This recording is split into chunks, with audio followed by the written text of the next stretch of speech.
অবস্থা বলতে এখন মাটির প্রদীপের চাহিদা কম, এখন সব চায়না প্রদীপ বেরিয়ে গেছে, জলে প্রদীপ জ্বলছে, তারপরে নানা রকম টুনি লাইট, চায়না সব বেরিয়ে গেছে, টুনি লাইট টাইপের বেরিয়ে গেছে, ওই সব দিয়েই চালিয়ে যাচ্ছে। তা কী করে হবে?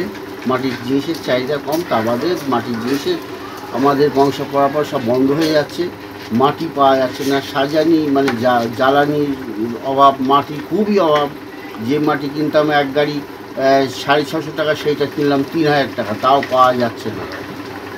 এই জ্বালানিরও দাম প্রচুর দাম, এক মন আম কাঠের দাম হচ্ছে 200 টাকা, শুকনো জ্বালানি 200 টাকা। তাই সব কিনে আমাদের সেই ব্যবসা নেই, তবু আমি আছি যে কদিন সেই কদিন করবো। তারপরে এখন তৈরি করে কেমন দাম পাচ্ছেন? এখন পাইকারি বা পাইকারি দাম হচ্ছে 80 টাকা সহ, মানে পাইকারি, আর খুচরো বিক্রি হলে 100 নিলে পরে 120 টাকা। এখন তো সেরকম এই চাকা বা এখন মাটির কাজ হয় না বললেই হয়। মাটির কাজ হওয়া বন্ধ। এই কি ব্যবসাটা কি পুরোপুরি লোপাট হয়ে যাবে নাকি আপনি কি ধারণা? লোপাট হয়ে যাবে আস্তে আস্তে। সব ছেলেপিলে যারা আমার বাড়ির 4টি ছেলে, তারাই সব কাজের মধ্যে, অন্য কাজের মধ্যে লিপ্ত, যে যার ব্যবসার মধ্যে, অন্য ব্যবসার মধ্যে। মাটির কাজ আস্তে আস্তে সব বন্ধ হয়ে যাচ্ছে। আমাদের বংশ পরপর ছিল, আমি যে কদিন আছি সে কদিন চলবে। আমি আর পারছি না, বয়স এই 70 বছর বয়স হলো, আর হবে না।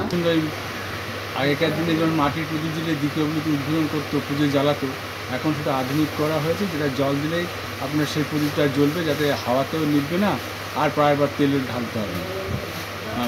আমরা এটা বর্তমানে করেছি।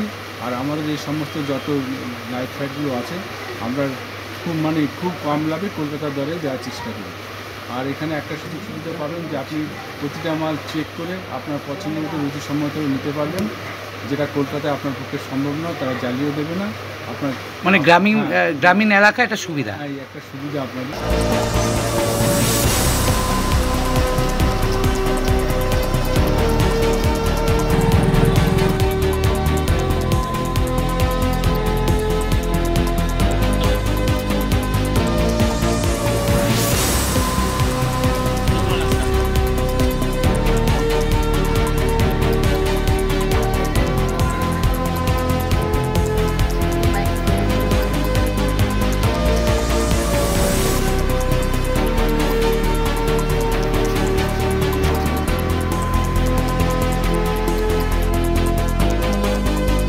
ফলো করুন সংবাদ প্রতিদিন ডিজিটাল।